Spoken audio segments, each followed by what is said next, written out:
Sure. My project is setting up a world record for a female, for a woman, in Explorers Grand Slam. Explorers Grand Slam is a challenge of climbing 7 summits, the highest summit on every continent, and skiing the last degree to the 2 poles. Well, some 7 years ago, I didn't climb. And I came to Chamonix. I had a wonderful time, introduction to the mountains. I fell in love with these beautiful places. I got quite good at mixed climbing.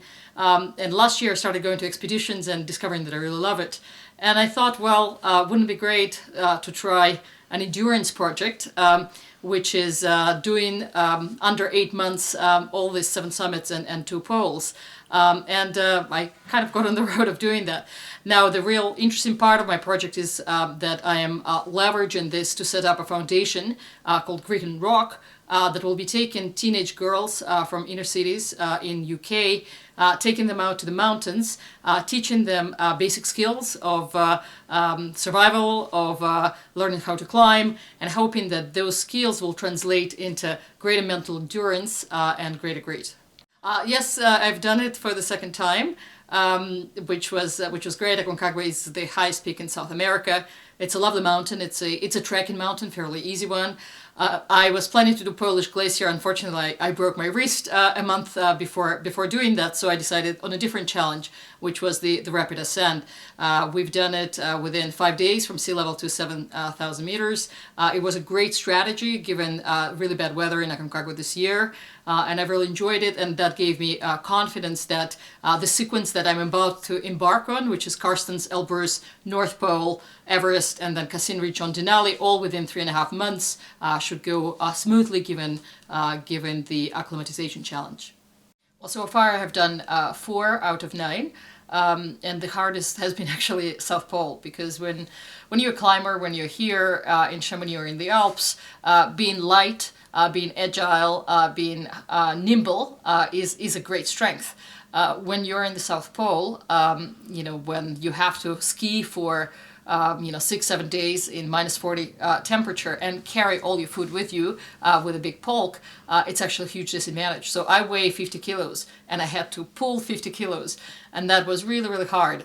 So adjusting to a different discipline, which was not my discipline, pulling, strength training has been very difficult. Now I obviously had to adjust the training to cope with the next challenge, which is the North Pole, where you have open water, where it's much colder because it's more humid. You potentially have polar bears. So that is, again, a different discipline. I think one of the interesting parts of this endurance challenge is having to adopt to things you may not know how to do well because you come from a discipline, say, of mixed climbing. Once you do the poles, that requires a whole set of different strengths. So that has been actually a huge amount of fun trying to learn, adapt, and become better through a whole range of disciplines. I've done a little trial in Manaslu in the fall, and I coped well. I adapt, I think, for some good reason or bad reason, I adapt really well to altitude. So we'll see. What I found really hard in Manaslu was coping actually with the base camp life. In Cham, we are used to being able to climb every day, right? You go, you sleep in a refuge, you wake up at 2 in the morning and you climb.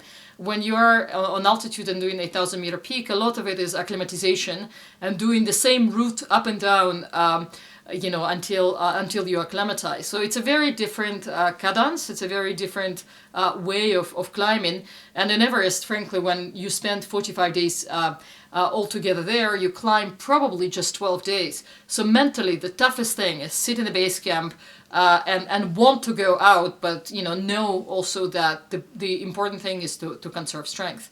But again, having been training, having been on Manaslu, having tried the oxygen, I now feel actually very, very excited to be there, to take the challenge. I hope that this is a season that will happen, not a given, obviously, after 2 disasters we've had. But I'm excited as well, because now, having climbed and been on many expeditions, I have a lot of friends in base camp, and it'll be, I think, a very nice way of reconnecting with other alpinists, hearing what they've been up to, getting inspired by their stories, and obviously hoping to be successful in climbing the highest mountain in the world.